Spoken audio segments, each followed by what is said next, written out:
Hi viewers, hello, welcome to our channel Dhanna Vlogs Telugu 2 and subscribe my channel, like, share, don't forget comment.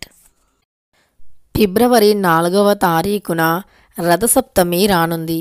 ఈ రథసప్తమి రోజున మర్చిపోకుండా కేవలం ఈ ఒక్క పరిహారం చేయండి. అంటే కేవలం తమలపాకు ఉప్పుతో ఈ పరిహారం చేయండి.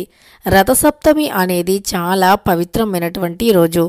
రథసప్తమి రోజున తమలపాకు ఉప్పుతో ఈ పరిహారం చేయటం వల్ల కటిక దరిద్రుడు కూడా కోట్లు సంపాదించగలుగుతారు. అంతేకాదు ఘోరమైనటువంటి దృష్టి దోషాలు ఉన్నా, దుష్టశక్తుల ప్రభావం ఉన్నా, చెడు దోషం ఉన్నా సరే తొలగిపోతుంది. రథసప్తమి అనేది చాలా పవిత్రమైనటువంటి రోజు. ఈ రథసప్తమి రోజున మనకు అంటే మన హిందూ ధర్మాల ప్రకారం రథసప్తమికి శాస్త్రాల పురాణాల ప్రకారం చాలా ప్రత్యేకమైనటువంటి స్థానం అనేది ఉంటుంది. కనుక ఈ రథసప్తమి రోజున కొన్ని నియమాలు పాటించిన, కొన్ని పరిహారాలు చేసిన ఖచ్చితంగా దరిద్రం తొలగిపోతుంది. రథసప్తమి అనేది సూర్య భగవానునికి చాలా ఇష్టమైనటువంటిది. ఈసారి అంటే 2025వ సంవత్సరంలో ఫిబ్రవరి 4వ తారీఖున రథసప్తమి రానుంది. ఈ రథసప్తమి రోజున చేసేటటువంటి పూజలు, పరిహారాలు ఖచ్చితంగా మన దరిద్రాన్ని తొలగిస్తాయి. అయితే మరి ఈ రథసప్తమి రోజున మనం ఉప్పు తమలపాకుతో ఏ పరిహారం చేయాలో తెలుసుకుందాం. దానికంటే ముందు ఈ రథసప్తమి రోజున పాటించవలసిన నియమాలు ఏమిటో కూడా తెలుసుకుందాం. ఈ సృష్టిని అంటే సూర్య భగవానుడి యొక్క సహాయంతో ఈ సృష్టి అనేది ఇంత కాంతివంతంగా, ఇంత వెలుతురుగా ఉంటుంది. ఈ యొక్క సూర్య భగవానుడి యొక్క వెలుతురుని కానీ, కాంతిని కానీ తట్టుకొని దాచుకునే అంత శక్తి ఎవ్వరికీ లేదు. అయితే కేవలం జిల్లేడు ఆకు అలానే రేగిపళ్ళలో ఉంటుంది అని శాస్త్రం చెబుతుంది. జిల్లేడు ఆకు మరియు రేగిపళ్ళు సూర్య భగవానుడి యొక్క శక్తిని దాచుకుంటాయని మనకు శాస్త్రాలు చెబుతున్నాయి.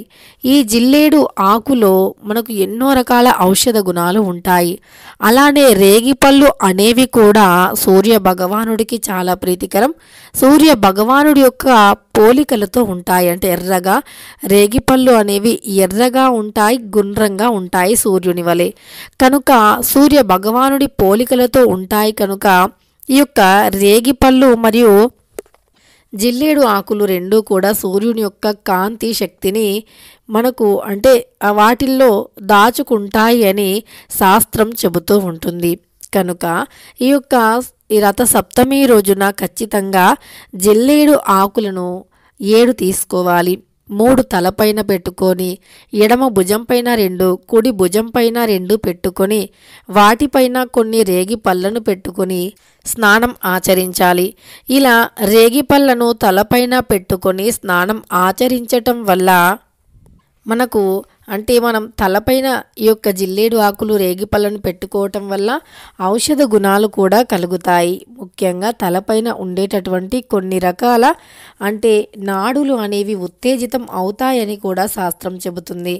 అలానే మనకు తగిలినటువంటి దృష్టి దోషం కావచ్చు లేదా చెడు దోషం కావచ్చు తొలగిపోతుంది. దుష్టశక్తుల ప్రభావం కూడా తొలగిపోతుంది. అలా రేగిపళ్ళు తప్పకుండా జిల్లేడు ఆకులను పెట్టుకొని స్నానం చేస్తే 7 జన్మల పాపాలు, దరిద్రాలు, తెలిసి తెలియక చేసిన పాపాల నుండి విముక్తి లభిస్తుంది అని శాస్త్రం చెబుతుంది. కనుక ఈ శక్తివంతమైన రథసప్తమి రోజున స్నానం చేసేటప్పుడు ఈ నియమాన్ని పాటించాలి.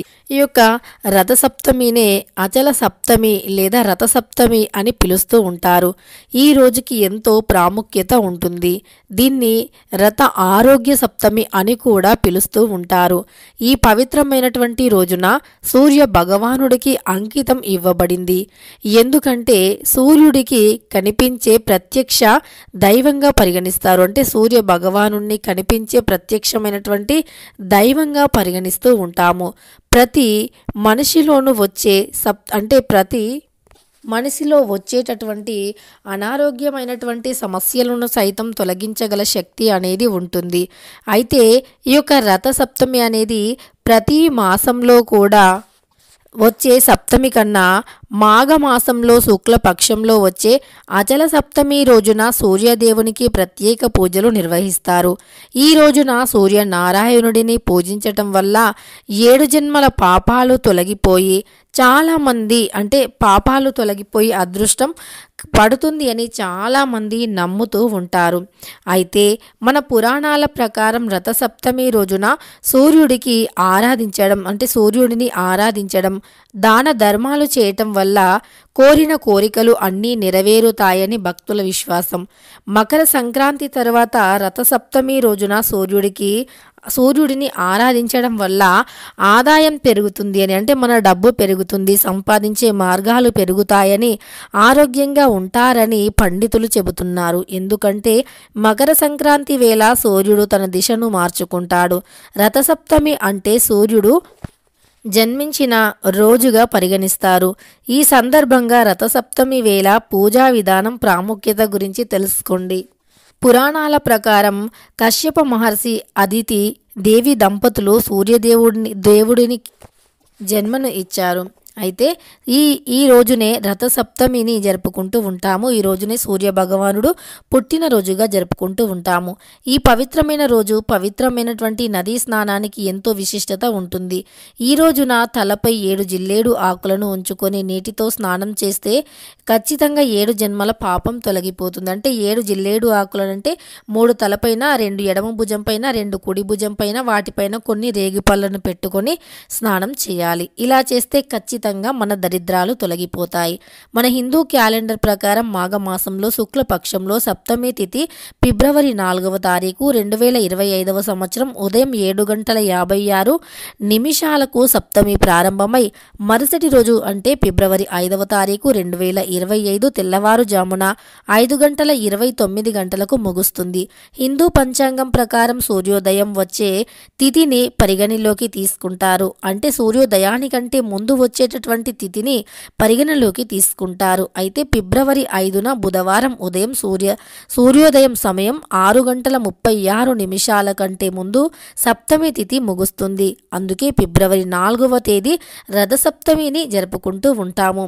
రథసప్తమి రోజున స్నానం చేసిన అనంతరం సూర్య కిరణాలు ఎక్కడ స్పష్టంగా పడతాయో అక్కడ ముగ్గులు వేసి సూర్య భగవానుడి ఫోటోను ఉంచి ఆ చిత్రపటానికి గంధం కుంకుమ పెట్టి ఎర్రని రంగు పుష్పాలతో అలంకరించాలి.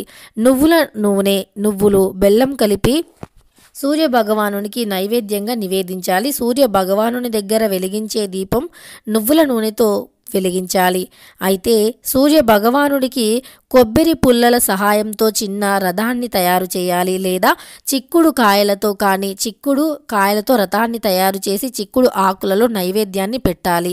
ఇలా రథసప్తమి రోజున చేస్తే ఆ దేవుని యొక్క అనుగ్రహం సూర్య భగవానుని అనుగ్రహం లభిస్తుంది. తర్వాత ఆవు నెయ్యితో కానీ నువ్వుల నూనెతో కానీ దీపాన్ని వెలిగించాలి. ఇలా చేయడం వల్ల ఆర్థిక పరంగా మనం ఎదుర్కొనే ప్రతి సమస్య కూడా తొలగిపోతుంది. పద్మ పురాణం ప్రకారం సూర్యోదయం సమయంలో సూర్య భగవానుణ్ణి ఈ విధంగా జపిస్తే గనక ఖచ్చితంగా అన్ని రకాల దోషాలు తొలగిపోతాయి. ఈ విధంగా జపిస్తూ స్నానం ఆచరించాలి. ఓం సూర్యాయ నమః, ఓం భాస్కరాయ నమః, ఓం ఆదిత్యాయ నమః, ఓం మార్తాండేయ నమః అనే మంత్రాన్ని జపించాలి. ఇలా చేస్తూ మనం స్నానం ఆచరించినట్లు అయితే గనక ఖచ్చితంగా దరిద్ర బాధలు తొలగిపోతాయి. మనకు సంపద అనేది పెరుగుతుంది, సంపద రెట్టింపు అవుతుంది. కటిక దరిద్రాల నుండి కూడా విముక్తి అనేది లభిస్తుంది. అంతేకాదు మన జీవితంలో ఉండేటటువంటి ప్రతి చెడు ఏదైతే చెడు ఉంటుందో మనకే తెలియకుండా చాలా రకాల దృష్టి దోషాలు ఇవన్నీ కూడా ఉంటాయి. దీనివల్లే మనం జీవితంలో ఎదగలేము కూడా. అయితే సప్త జగత్తులో చీకట్లను తొలగించి వెలుగును ప్రసాదించేవారు ఎవరు సూర్య భగవానుడని చెప్పుకోవచ్చు. అంధకారాన్ని పారద్రోలే జ్ఞాన సూర్యుడుగా పేరుని పొంది సూర్యుడిని పూజించటానికి కూడా ఒక రోజు ఉంటుంది. అదే రథసప్తమి. ఈ సంవత్సరం రథసప్తమిని ఖచ్చితంగా చాలా అందరం కలిసి ఘనంగా జరుపుకోవాలి. ఈ రథసప్తమిని తప్పకుండా సాంప్రదాయబద్ధంగా జరుపుకుంటే మన సమస్యలు అన్నీ తొలగిపోతాయి. దీనికి సంబంధించినటువంటి కొన్ని ఏర్పాట్లపై శాస్త్ర పండితులు ఎంతో గొప్పగా చెప్పినట్లుగా శాస్త్రం వివరిస్తూ ఉంది. అయితే ఈ రథసప్తమి అనేది అత్యంత పవిత్రమైనటువంటిది. రథసప్తమి రోజున ఉప్పు అలానే మందారం ఆకుతో చేసే పరిహారం ఇంకా మంచి ఫలితాన్ని ఇస్తుంది. ఎందుకంటే ఉప్పు లక్ష్మీప్రదమైనటువంటిది, లక్ష్మీదేవికి అతి ప్రీతికరమైనటువంటిది. ఉప్పుతో చేసేటటువంటి పరిహారం వల్ల దరిద్రం తొలగిపోతుంది. అంతేకాకుండా ఉప్పు చాలా పవిత్రమైనటువంటిది, ధనాన్ని ఆకర్షిస్తుంది. తమలపాకు కూడా అంతే పవిత్రమైనటువంటిది. తమలపాకు అత్యంత శక్తివంతమైనటువంటిది. ఈ తమలపాకు మరియు ఉప్పుతో చేసే ప్రతి పరిహారం కూడా మంచి ఫలితాన్ని ఇస్తుంది. ఇక తమలపాకు అనేది ముగ్గురు దేవతల యొక్క కలయిక. ఇక తమలపాకు ముగ్గురు దేవతల కలయిక కనుక ఉప్పు తమలపాకుతో ఈ పరిహారం చేస్తే ఖచ్చితంగా ధనవంతులుగా మారుతారు. దరిద్రం అనేది ఖచ్చితంగా తొలగిపోతుంది. ఇలా మరి ధనవంతులుగా మారాలి అన్నా, దరిద్రం తొలగిపోవాలి అన్నా, అదృష్టం కలిసి రావాలి అన్నా మనం ఈ యొక్క రథ సప్తమి రోజున ఖచ్చితంగా జిల్లేడు ఆకులను తలపై పెట్టుకొని స్నానం చేసిన తర్వాత మనం చెప్పుకున్నట్టుగా సూర్య భగవానుని తూర్పు వైపున సూర్యకిరణాలు తాకే విధంగా పెట్టి పూజించి దీపధూపాలు సమర్పించిన తరువాత తప్పకుండా ఉప్పు అలానే తమలపాకుతో ఈ పరిహారం చేయండి. అసలు జిల్లేడు ఆకుని తలపైన పెట్టుకోవటం వల్ల సైంటిఫిక్ రీజన్ ఏమిటో కూడా తెలుసుకుందాం. జిల్లేడు ఆకును రథ సప్తమి రోజున తలపై భుజాలపై పెట్టుకొని రేగి పళ్ళను కూడా పెట్టుకొని స్నానం చేయటం వల్ల మనకు ఎన్నో రకాల ఔషధ గుణాలు ఉంటాయి. అంటే జిల్లేడు ఆకులో ఎన్నో రకాల ఔషధ గుణాలు ఉన్నాయి. ఈ ఆకును శిరస్సుపై పెట్టుకొని స్నానం చేయటం వల్ల ఒంట్లో ఉన్న వేడి తగ్గుతుంది. అలాగే ఇది ఒంట్లో ఉండేటటువంటి టాక్సిన్స్ అనే ఒక టాక్సిన్స్ని గ్రహిస్తుంది. జిల్లేడు ఆకుల్లో ఉండే రసాయనాల కారణంగా జుట్టు అనేది స్ట్రాంగ్ అవుతుంది, జుట్టు రాలడం అనేది ఆగిపోతుంది అని శాస్త్రం సైన్స్ కూడా చెబుతుంది. అలానే వాపు, నొప్పి వంటి సమస్యల్ని కూడా జిల్లేడు ఆకు తగ్గిస్తుంది. కనుక ఈ యొక్క జిల్లేడు ఆకు అనేది శాస్త్రపరంగానే కాకుండా సైన్స్ పరంగా కూడా మంచి ఫలితాన్ని కలిగింపజేస్తుంది. అయితే ఉప్పు తమలపాకుతో ఈ పరిహారాన్ని ఎలా చేయాలి అంటే రథసప్తమి రోజున రాత్రి సమయంలో ఒక తమలపాకుని తీసుకోవాలి. డస్ట్ లేకుండా, తడి లేకుండా ఆ తమలపాకుని నీటిగా తుడుచుకోవాలి. తరువాత ఆ తమలపాకు పైన దొడ్డు ఉప్పుని పోయాలి. ఆ దొడ్డు ఉప్పుని పోసినటువంటి తమలపాకుని ఇంట్లో ఈశాన్యం దిక్కున పెట్టాలి. తరువాత దానిపైన కొద్దిగా పసుపు, కుంకుమను వేసి యాలకులు, లవంగాలు కూడా వేయాలి. ఇవి ఎందుకు అంటే ధనాన్ని ఆకర్షించేవి. ఈ యాలకులు, లవంగాలు అనేవి ధనాన్ని ఆకర్షిస్తాయి. తప్పకుండా ఈ రథ సప్తమి రోజున రాత్రి సమయంలో ఇలా చేయాలి. ఇలా రాత్రి సమయంలో ఈ యొక్క రథ సప్తమి రోజున రాత్రి సమయంలో ఇలా చేయండి. రాత్రి సమయంలో ఇలా చేయటం వల్ల ఖచ్చితంగా దరిద్రాలు తొలగిపోతాయి, అదృష్టం కలిసి వస్తుంది. ఉప్పు అనేది ధనాన్ని ఆకర్షిస్తుంది. ఉప్పు చాలా శక్తివంతమైనటువంటిది. ఉప్పుతో చేసే ప్రతి పరిహారం కూడా మంచి ఫలితాన్ని ఇస్తుంది. తెలుసుకున్నారు కదా. ఫిబ్రవరి 4వ తారీఖు రథసప్తమి రోజున ఉప్పు తమలపాకుతో ఏ పరిహారం చేయాలి అని. వీడియో నచ్చితే లైక్ చేయడం మర్చిపోకండి. ఇలాంటి ఎన్నో వీడియోస్ కోసం ఛానల్ని తప్పకుండా సబ్స్క్రైబ్ చేసుకోండి.